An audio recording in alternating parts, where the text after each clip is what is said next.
Le sujet, Jules César chiffre ses messages militaires. Jules César, né en 100 avant Jésus-Christ et décédé en 44 avant Jésus-Christ, était un homme politique, général et écrivain romain. Il est célèbre pour avoir conquis la Gaule, élargi considérablement le territoire de Rome et transformé la République romaine en une dictature. Brillant stratège, excellent orateur et très ambitieux, il a aussi marqué l'histoire par ses réformes politiques. Il fut assassiné au Sénat par un groupe de sénateurs dont son ancien ami Brutus faisait partie, car il craignait de le voir devenir roi. Conquérant de la Gaule, Jules César savait aussi l'importance de la communication dans la guerre. Pour protéger ses messages militaires des ennemis, il utilisait une méthode secrète, le chiffrement. Ce procédé, connu aujourd'hui sous le nom de chiffre de César, est l'un des premiers systèmes de cryptographie de l'histoire.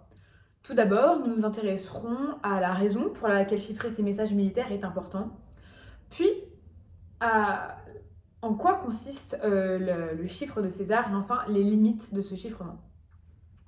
Tout d'abord, pourquoi chiffrer les messages militaires ?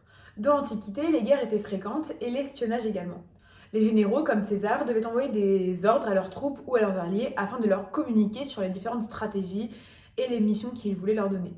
Si l'ennemi interceptait ces messages, il pouvait alors deviner leur plan. Pour éviter cela, il fallait rendre les messages militaires incompréhensibles aux personnes qui n'étaient pas initiées à la technique. Le chiffrement, donc chiffre de César, permettait donc de garder les stratégies secrètes entre ceux qui connaissaient le chiffrement. Le chiffre de César, comment ça marche ? Le chiffre de César, c'est un type de chiffrement par décalage. C'est-à-dire que ça consiste à remplacer chaque lettre d'un message par une autre lettre située plus loin dans l'alphabet. Par exemple, la lettre A devient D, la lettre B devient E, la lettre C devient F avec un décalage de 3 lettres par exemple.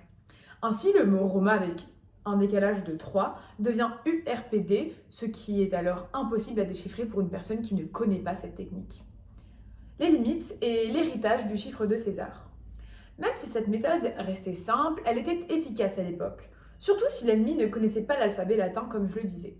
Mais aujourd'hui, ce chiffre est facile à casser car il n'existe que 25 décalages dans l'alphabet.